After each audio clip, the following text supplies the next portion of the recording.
Hi friends, welcome to our channel. Karthika Deepam serial next ఎపిసోడ్లో ఏం జరగబోతోందో ఈ వీడియోలో చూసి తెలుసుకుందాం. జ్యోత్స్నని అనుమానిస్తున్న పారిజాతం అసలేం జరిగింది అని తెలుసుకోవడానికి ఈ వీడియోని స్కిప్ చేయకుండా ఎండ్ వరకు చూసేయండి. జ్యోత్స్న పారిజాతంని, నానమ్మ నువ్వు వీటి గురించి ఏమీ ఆలోచించకుండా వెళ్ళి పడుకో అని పారిజాతంని పంపించేసి, అలా పారిజాతం వెళ్ళిపోయిన తరువాత దాసు రాసిన పేపర్లని జ్యోత్స్న తగలపెట్టేస్తూ ఉంటుంది. అది చూసి పారిజాతం ఆశ్చర్యపోతుంది. అమ్మ నా మనవరాలా, అంటే దాసుని చంపాలనుకుంది నువ్వే అన్నమాట. కొంపతీసి దశరథ్ని కాల్చాలని చూసింది కూడా నువ్వేనా అని తన గదిలోకి వెళ్ళి దీని గురించి ఆలోచిస్తూ లాభం లేదు. ఈ జ్యోత్స్న ఇంకా ఏమేం చేయబోతోందో, ఏమేం చేస్తోందో అన్నీ తెలుసుకోవాలి. నేను ఇంకా ఏవి ఆ జ్యోత్స్న ముందు నోరు జారకూడదు. ఆ జ్యోత్స్నతో చాలా జాగ్రత్తగా నడుచుకోవాలి. అమ్మో, నా మనవరాలే నాకు ఇలా వెనకాల గోతులు తీస్తుందని అస్సలు ఊహించలేదు. అదేమన్నంటే నేను నీ మనవరాల్ని గ్రాని అని నన్ను ఇలాగా ఇంత సైలెంట్గా మోసం చేస్తుంది అని అనుకోలేదు. తన కన్న తండ్రిని చంపడానికి సిద్ధపడిందంటే ఇక దానికి నా వల్ల కూడా ఏదన్నా ప్రాబ్లం ఉందని తెలిస్తే నన్ను కూడా ఏదైనా చేయడానికి కూడా అస్సలు వెనకాడదు. అమ్మో, నా ప్రాణాలను కూడా తీసేస్తుంది. అయినా జ్యోత్స్న దాసుని ఎందుకు చంపాలనుకుంటోంది, దశరథ్ని ఎందుకని చంపాలనుకుంటోంది అని ఆలోచిస్తూ ఉంటుంది.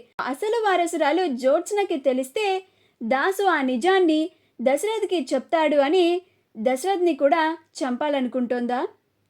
దాసు నిజాన్ని ఎక్కడ బయట పెడతాడో అని దాసుని తలపై రాడ్డుతో కొట్టింది. ఇప్పుడు దశరథ్ కూడా వేరే విధంగా ఏమన్నా తెలుసుకుంటాడేమో అని దశరథ్ని కూడా షూట్ చేసి అది దీపం మీదకి నెట్టేసిందా అని అనుకుంటూ ఉంటుంది. అలా దీపం మీదకి నెట్టేసి కార్తీక్ని పెళ్లి చేసుకోవాలని అనుకుంటూ ఉందా? అది కార్తీక్ని పెళ్లి చేసుకుంటే నాకు వచ్చే నష్టమేమీ లేదు. కాకపోతే అది నా కొడుకుని ప్రాణాలతో ఉండకుండా చేస్తేనే నేను దాన్ని అస్సలు వదిలిపెట్టే ప్రసక్తే లేదు అని అనుకుంటూ ఉంటుంది.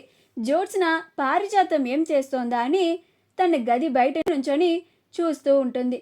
పారిజాతం చాలా దీర్ఘంగా ఆలోచించడం చూసి అప్పుడు జ్యోత్స్న ఈ గ్రాని ఆ మ్యాటర్ని అస్సలు వదిలేసినట్టుగా లేదు, వెళ్ళి ఏదో ఒకటి మాట్లాడి డైవర్ట్ చేయాలి అని. ఏంటి గ్రాని, దేని గురించి ఆలోచిస్తున్నావు? ఇంకా నువ్వు ఆ విషయాన్ని వదిలేయలేదా అని అంటుంది. అప్పుడు పారిజాతం, నువ్వే నా కొడుకుని కొట్టావని నాకు క్లారిటీ వచ్చాక కూడా ఇంకెందుకు వదిలేస్తానే, ఆ విషయాన్ని వదలను, నిన్ను కూడా వదలను అని అనుకుంటూ ఉంటుంది. అప్పుడు జ్యోత్స్న, ఏంటి గ్రాని, ఏం మాట్లాడకుండా నన్ను అలాగా కోపంగా చూస్తున్నావేంటి అని అంటుంది. అప్పుడు పారిజాతం, అబ్బే ఏం లేదే మనవరాలా, ఆ దాసుగాడికి అసలు వారసురాలెవరో తెలిసిపోయే ఉంటుంది కదా, వాడు ఆ నిజాన్ని ఎలా తెలుసుకున్నాడా అని ఆలోచిస్తున్నాను. అప్పుడు జ్యోత్స్న, గ్రాని కూడా తెలుసుకోవాలని ప్రయత్నిస్తే మాత్రం ఆ దీపే అసలు వారసురాలని గ్రానీకి కూడా తెలిసిపోతుంది. అమ్మో, ఆ నిజం అసలు ఎవ్వరికీ తెలియడానికి వీల్లేదు అని అనుకుంటూ ఉంటుంది. ఇప్పుడు దాని గురించి ఎందుకు గ్రాని, ఇప్పుడు అసలు వారసురాలు ఎవరో తెలుసుకొని ఏం చేస్తావు అని అంటుంది. అప్పుడు పారిజాతం, దీనికి కన్ఫామ్గా అసలు వారసురాలు ఎవరో తెలుసు అని అనుకుంటూ ఉంటుంది. మా వీడియో కనుక మీకు నచ్చినట్లయితే లైక్ చేయండి, షేర్ చేయండి, మా ఛానల్ని సబ్స్క్రైబ్ చేసుకోండి, పక్కనే ఉన్న బెల్ ఐకాన్ని క్లిక్ చేయడం మాత్రం మర్చిపోకండి.